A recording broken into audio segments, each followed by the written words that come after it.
Guillaume Dormy, chargé des collections et de la médiation culturelle au sein du musée du débarquement à En-Romanche. Bienvenue dans ces vidéos où nous allons vous présenter quelques pièces remarquables des collections du musée. Événements, musées, monuments, actualités, podcasts. Téléchargez votre application d'ID Live. Disponible gratuitement sur Apple et Google Store. Nous sommes ici devant la vitrine canadienne qui représente le secteur de Juno Beach avec ce mannequin qui est justement une représentation typique du soldat canadien lorsqu'il débarque le matin du 6 juin 1944. Nous sommes ici devant une représentation d'un fantassin canadien, plus particulièrement d'un sergent du North Shore New Brunswick, qui est une unité de la 8e brigade, qui elle dépend de la 3e division d'infanterie canadienne.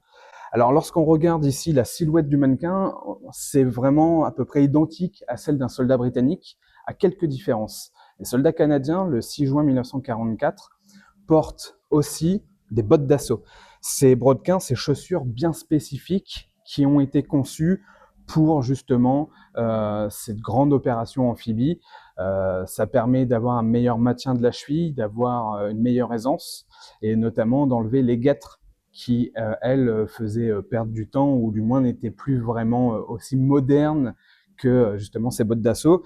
On voit véritablement ces chaussures avec cette guêtre incorporée. C'est à peu près l'équivalent des Rangers qu'on connaît de nos jours.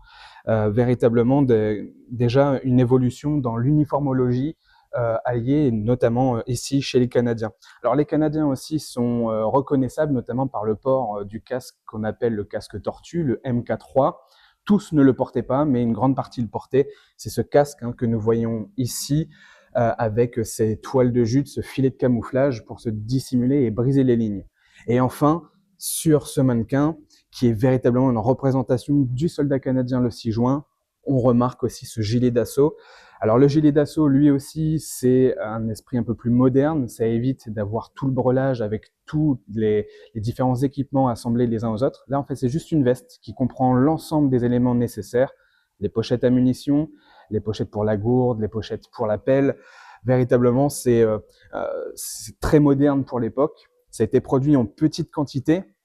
C'est une pièce très rare. Il faut savoir que le gilet d'assaut et les bottes d'assaut sont deux pièces extrêmement rares, très prisées, mais aussi justement qui fait toute l'importance d'exposer des pièces comme celle-ci dans un musée comme le nôtre. C'était votre programme avec notre partenaire majeur.